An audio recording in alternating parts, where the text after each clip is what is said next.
Le Grand Matin Sud Radio, 7h, 10h, Jean-Marie Bordry. Il est 8h35 sur Sud Radio. Tout de suite, on accueille notre invité politique, Prisca Thévenot. Bonjour.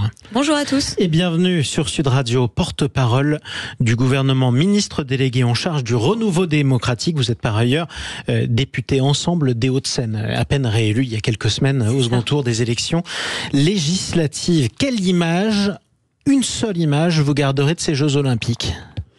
Oh, il y en a tellement, c'est dur. Justement. Mais je pense que celle que je garderai, c'est celle de cette vasque qui s'élève dans le ciel de Paris avec ces monuments qui sont sublimés juste en contrebas. Ça, c'était le soir de la première soirée, la cérémonie d'ouverture, Céline Dion. Mais aussi parce que ça s'est répété tous les soirs. C'est vrai. Et que chacun a pu revivre cette cérémonie d'ouverture tous les soirs en compagnie de ses proches, de ses amis, en famille avec des jeunes, moins jeunes. Et je pense que c'est ça aussi, c'est cette capacité à continuer à faire vivre cette flamme olympique qui nous a fait vibrer pendant 2 semaines. Sauf qu'elle s'est éteinte hier. Malgré tout, le ballon est toujours là. Elle se rallumera pour les Jeux paralympiques. Est-ce qu'il faut la garder, cette vasque ? Beaucoup de Parisiens le demandent. Eh ben, je vous dis justement, sauf que non, nous devons continuer à garder cette flamme olympique. Je parle de celle qui a vibré au sein de nos foyers.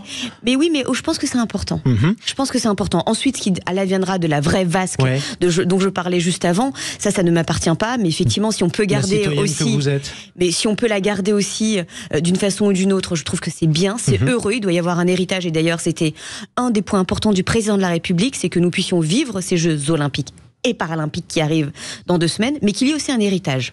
Un héritage dans les infrastructures, un héritage également dans les symboles et dans cette capacité de nous souvenir que nous sommes capables ensemble de grandes choses. Exactement. Alors il faut travailler ensemble. Ça, c'est ce que dit Emmanuel Macron ce matin dans une interview fleuve accordée au journal sportif L'Équipe. Travaillons ensemble, c'est le message qu'on doit garder de ces JO.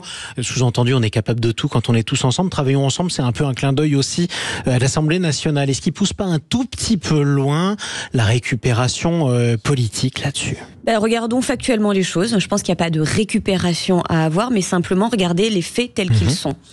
Emmanuel Macron, Anne Hidalgo, Valérie Pécresse.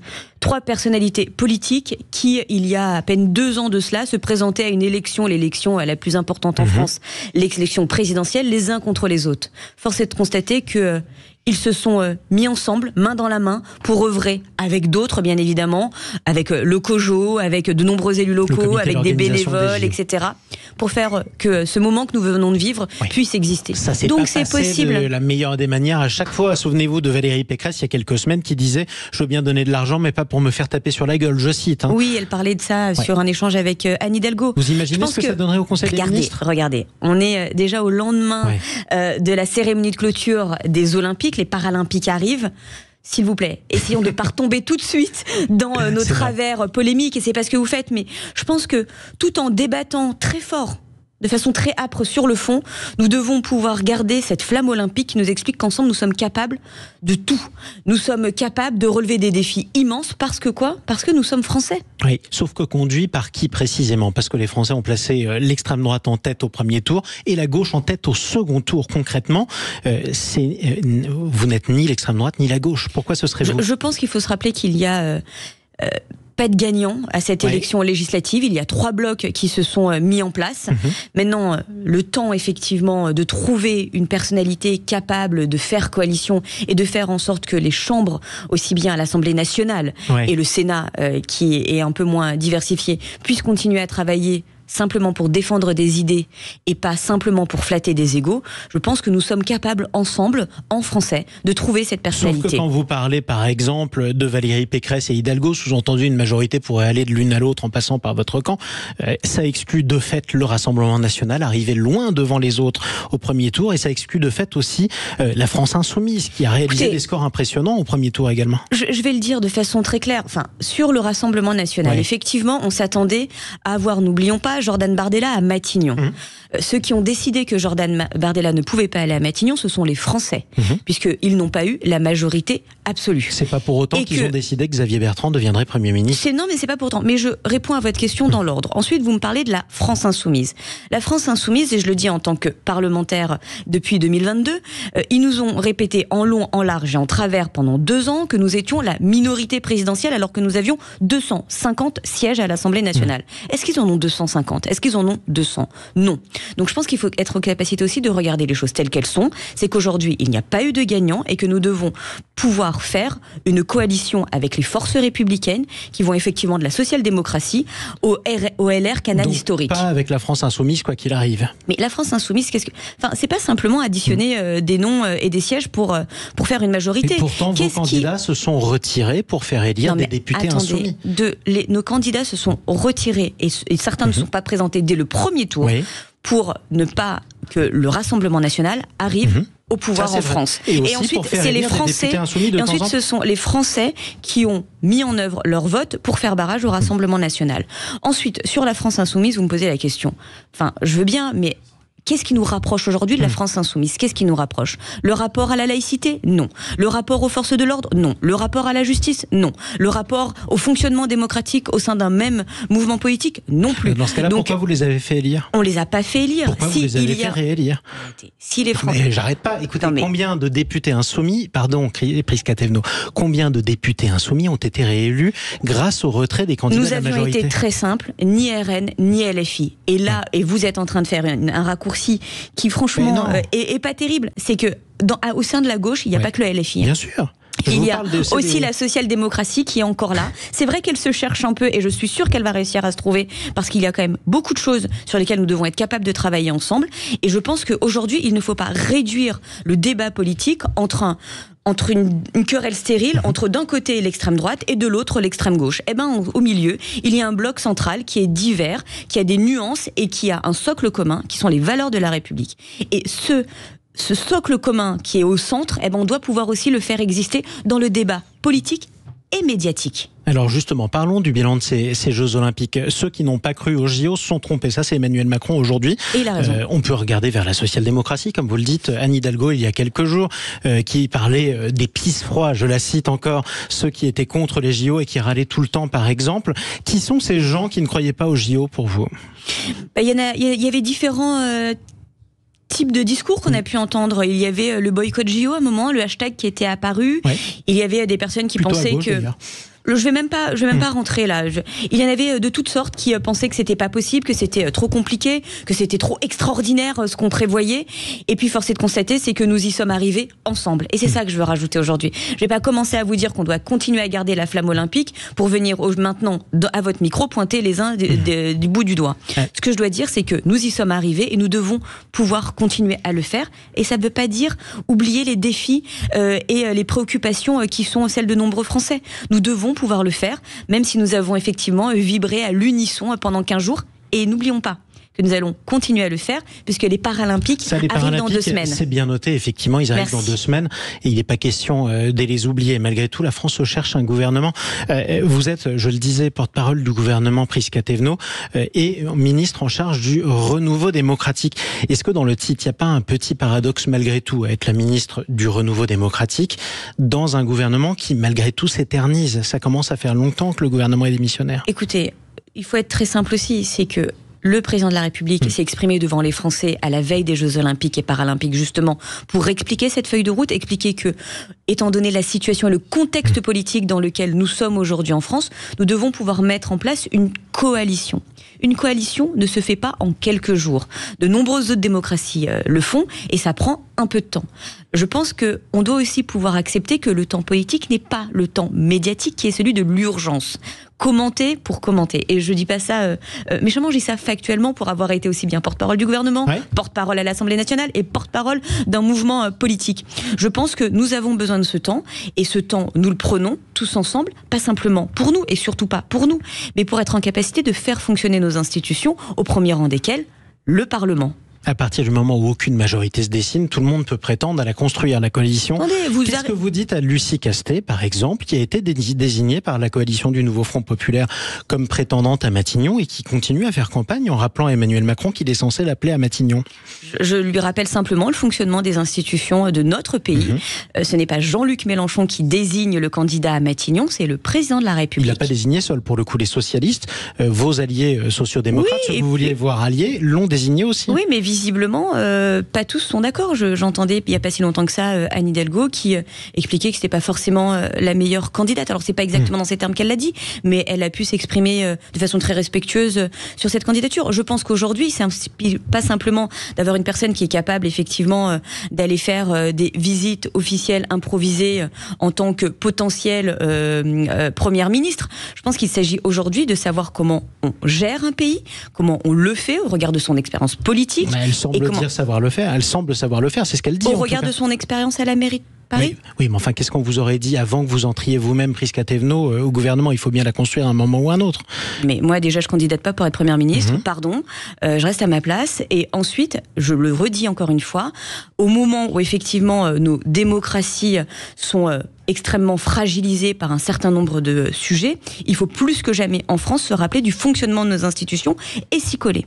C'est le président de la République et lui seul qui nomme le Premier ministre. Mais sans trop tarder non plus, parce que ça commence à être un record de longévité pour un gouvernement démissionnaire sous la Ve République. Et les affaires courantes sont gérées. Le gouvernement reste au travail sur les affaires courantes et c'est important de le dire. Vous, Prisca Thévenot, vous ne pouvez pas éternellement gérer les affaires courantes. Concrètement, c'est pas confortable. Vous l'avez très justement dit, ça ne sera pas éternel. Je veux dire, attention. C'est rassurant. Non mais... C'est factuel. Ouais. C'est factuel.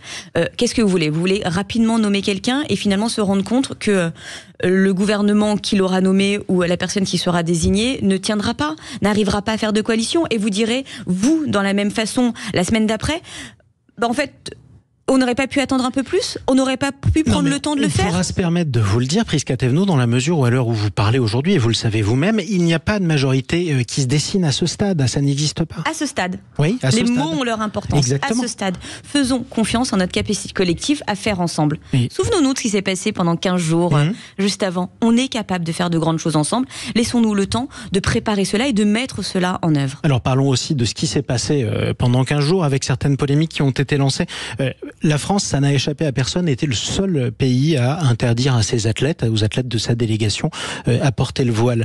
La France est un pays islamophobe, dit votre collègue député Ercilia Soudé, député France Insoumise. Qu'est-ce que vous lui répondez? Je crois qu'il y a une médaille d'or qu'on a oublié d'attribuer, c'est celle de l'indécence et de l'anti-France. Pour la France Insoumise. Franchement, je l'ai vu, ce tweet d'Ercilia Soudé. Est-ce qu'il m'a choqué? Oui. Est-ce qu'il m'a surprise? Non.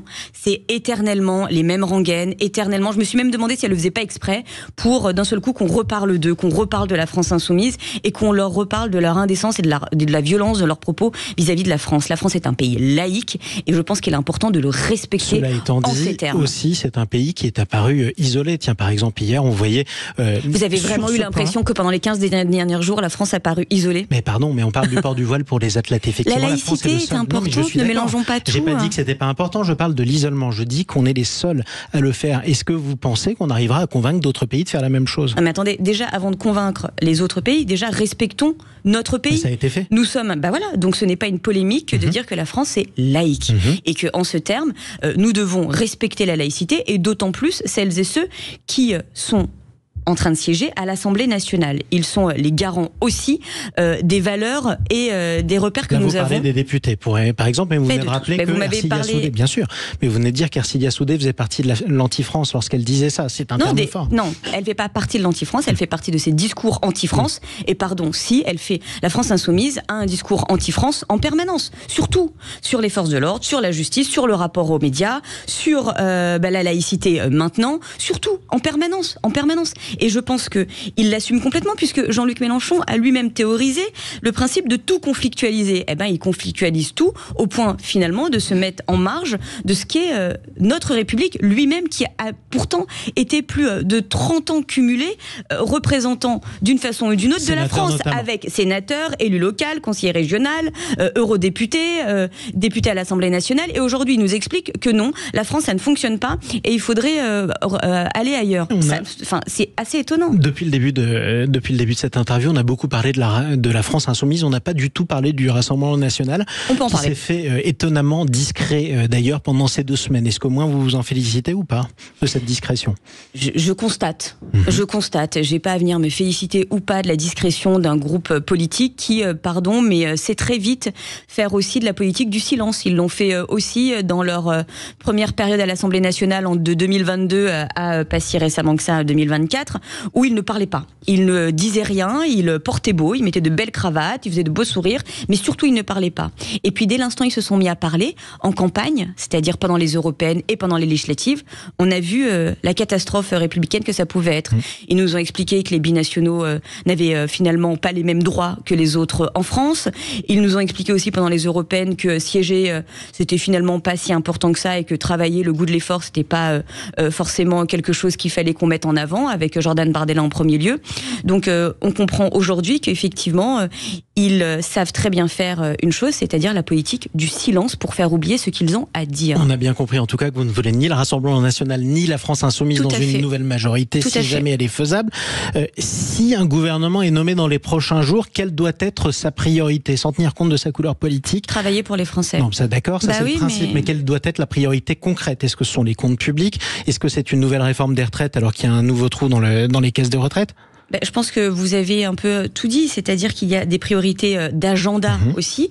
Il y a les textes budgétaires qui sont à l'ordre du jour de la rentrée parlementaire. Ça, c'est pas moi qui le dis, mais c'est comme ça que c'est fait. Le projet de loi de financement de la sécurité sociale et le projet de loi de finances pour l'année suivante. Mais dans tout cela, il y a aussi les sujets de pouvoir d'achat des Français, cette capacité à pouvoir bien vivre de son travail, avec les enjeux de sécurité, avec les enjeux bien évidemment d'écologie, de santé, d'éducation. La rentrée scolaire arrive prochainement. Donc tout cela font partie des priorités des Français. C'est des priorités du quotidien, c'est du basique. Et on doit être capable de travailler sur l'ensemble de ces sujets. Que pour tout cela, justement, il faudra voter à terme un nouveau budget.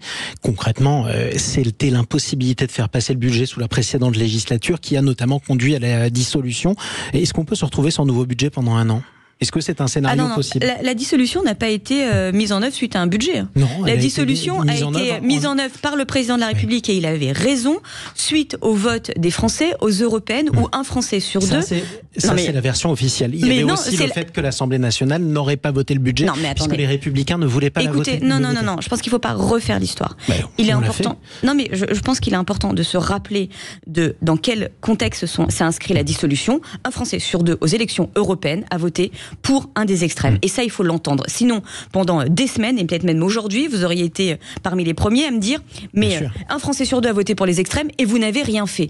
Donc le président de la République a eu raison de dissoudre. Maintenant, ce que nous devons faire, c'est regarder devant et voir quelle coalition dégager pour travailler pour les Français et effectivement avec les enjeux budgétaires qui arrivent. Votre manière d'y répondre, c'est de dire justement qu'aucun des deux extrêmes pour lesquels un Français sur deux, vous vous rappelez un Français sur deux a voté, vous le rappelez, aucun de ces deux extrêmes ne sera au gouvernement. Oui, mais ils ne sont pas en majorité aujourd'hui au niveau national. Et ça, il faut le rappeler. En tout cas. Oui, mais n'oublions pas, encore une fois, comme je l'ai dit en début d'interview, ne réduisons pas le débat politique médiatique à une querelle entre les deux extrêmes. Il y a un bloc central qui existe aujourd'hui, qui va de la social-démocratie à la droite républicaine, et sur lesquels nous avons un socle commun qui s'appelle les valeurs de la République. C'est la rentrée, en tout cas politique. Merci beaucoup, Prisca Thévenot, d'être venue la faire sur Sud Radio, sur le plateau Sud Radio. Je rappelle que vous êtes la porte-parole du gouvernement, ministre délégué chargé du renouveau démocratique, et par ailleurs député Ensemble des Hauts-de-Seine. À bientôt sur Sud Radio.